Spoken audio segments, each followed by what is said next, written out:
Hello, welcome to Jones Rolls podcast. I'm your host Justin. So today we're reviewing the 1988 film Cop, which stars James Woods, Charles Durning, Lesley Ann Warren, Charles Hayde, and Raymond J. Barry from Justified. The movie is directed by James B. Harris, who worked with Stanley Kubrick, and the movie is based off a book called Blood on the Moon, right? So this movie is a very stylistic 80s murder mystery crime thriller starring James Woods as this cop Lloyd Hopkins, he's very much like a Dirty Harry cop, where he does whatever he needs to get the job done. So the movie starts off with a phone call to the police department, right, where where this thief who is having a very hard time trying to get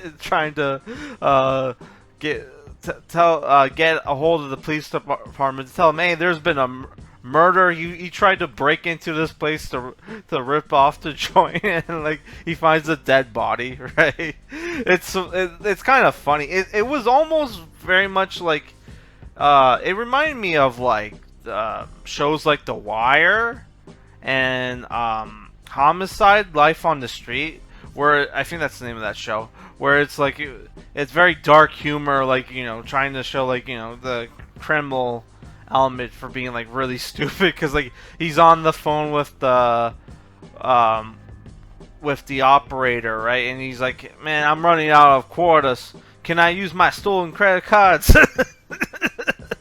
Right, and yeah, he reports the dead body, and James Woods goes to check it out by himself, which I thought that was kind of weird. He's a homicide detective. You would think he would have a partner, right? And he finds a dead body of this woman, and it's very clear while investigating the murder, right? It's very clear that this was the act of a serial killer. He gets a poem written in blood, right? Um, Implying that there have been other murders.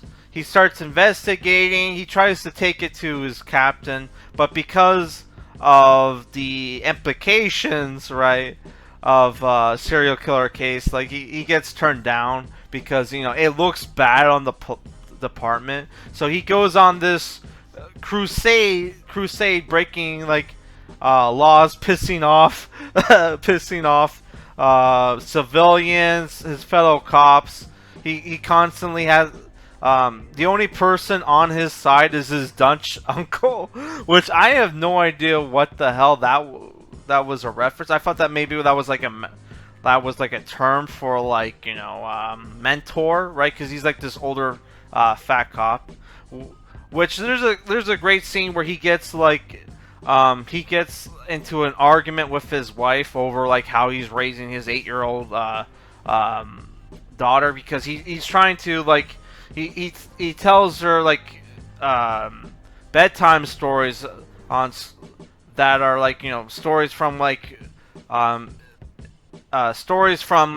what he does as a cop, right, certain busts and stuff, and he's trying to tell his wife, hey, I'm trying to teach our daughter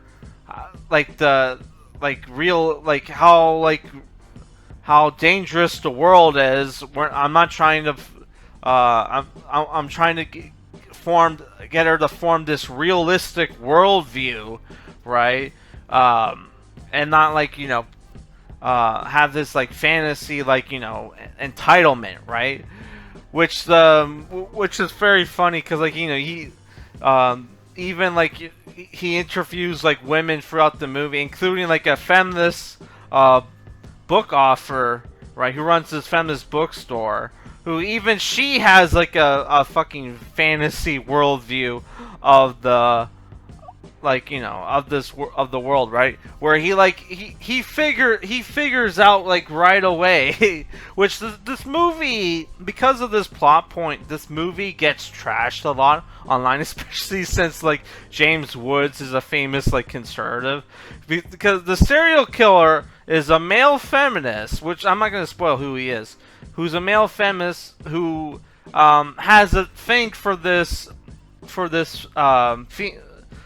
feminist writer who they went to high school together, and she got assaulted by two men, and every year since then, for the last 15 years, on the anniversary of her assault, this guy kills a young woman and sends her a letter with a poem, right? And he even, like, James Woods' character even shows her all the evidence, like, hey, like, shows her like the dates of the murders, like even tells her about the poem, and she refuses to believe like her secret admirer is the killer, to the point where she escapes from the police department and warns the dude who she thinks is the killer, hey, like this crazy cop's after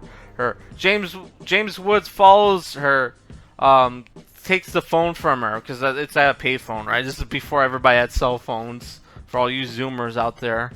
And like the guy even admits on the phone, yeah, I killed those girls.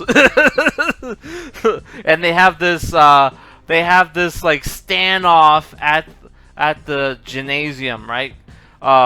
Because like our James Woods character is suspended, right? Because like suspended because one of the perpetrators of like her assault was a cop, right? So he gets in trouble for that and gets his badge and gun taken from him. So he has to go alone. And then there's also the fact that his captain refuses to believe that there's a serial killer case, man. So he goes to have this final showdown at this high school, right? With the killer, and it's very atmospheric, right?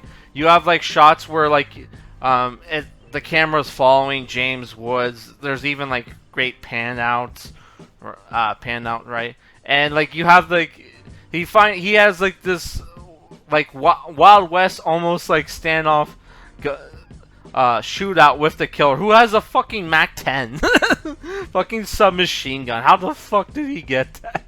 I guess like, you know, it's like late 80s, early 90s LA, man. They had that shit everywhere, I guess. And like he's able to like outsmart the killer and disarms him, right? And disarms him, and like he's like, hey, you're a cop, you're gonna bring me in, right?